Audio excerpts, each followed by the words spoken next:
So what's the real difference between just trying to do something and actually succeeding? Well, a lot of the time it boils down to this one really powerful internal force, the genuine deep down belief that you can. Today, we're going to break down the science behind that very belief.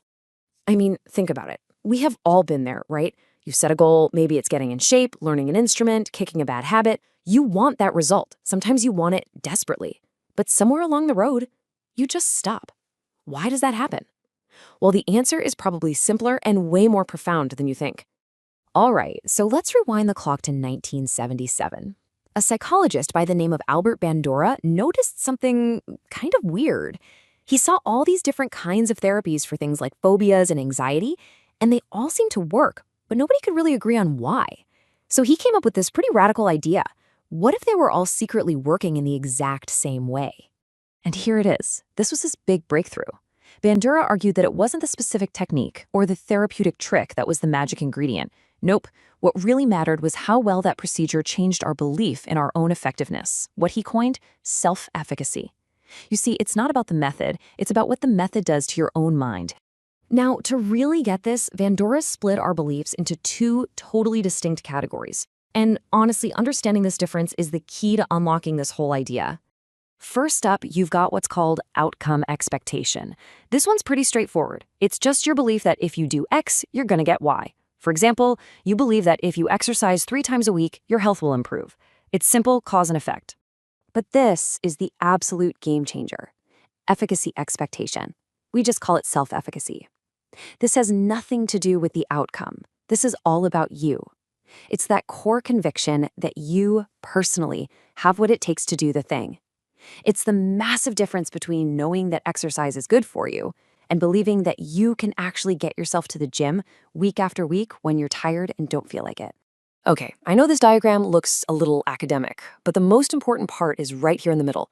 See, Bandura's model shows that self-efficacy is the critical bridge.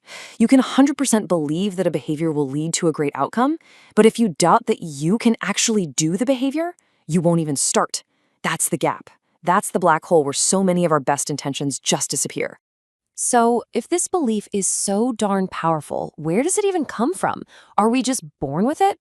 Well, thankfully, Bandura didn't just point out the problem. He gave us a clear roadmap for how this powerful conviction gets built and how it gets stronger. You see, he gave us a recipe, really. He identified 4 main sources of information that are constantly feeding our sense of self-efficacy. And these aren't just abstract ideas.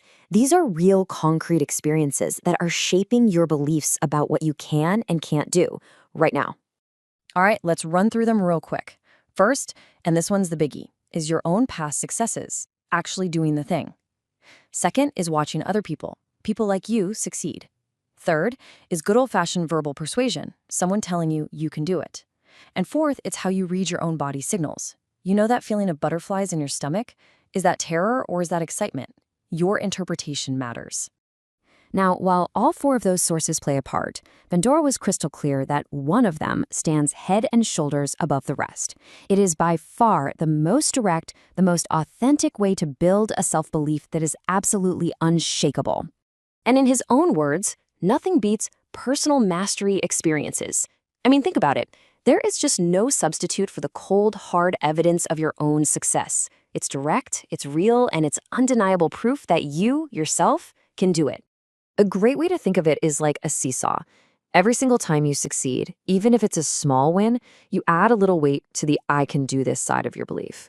And every time you fail, it tips the other way. And this is why those first 2 attempts at anything are so critical. A failure right at the beginning feels so much heavier than one that comes after you've already built up a solid history of success. Okay, so we have this whole belief system humming away inside our heads, but so what?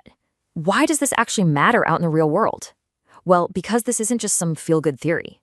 It has very real, very predictable effects on everything you do. Your level of self-efficacy has a direct impact on 3 huge things. First, it influences the kind of goals and challenges you're even willing to try. We naturally steer clear of things we think we'll fail at. Second, it determines how much gas you put in the tank, how much effort you're actually willing to expend. And third, and this one is massive, it dictates how long you'll keep pushing when things inevitably get tough. At the end of the day, it really all boils down to this. The stronger your belief in your own effectiveness, the more you're going to dig in and keep going. People with high self-efficacy, they don't see obstacles as stop signs. They just see them as puzzles to be solved. It's the engine that powers our resilience, our grit. So, I'll just leave you with this question to think about. Take a look at your own life, your goals, your challenges. Where is that one area where focusing on building small, real wins, on truly mastering an experience, could completely change the story you tell yourself about what you are capable of?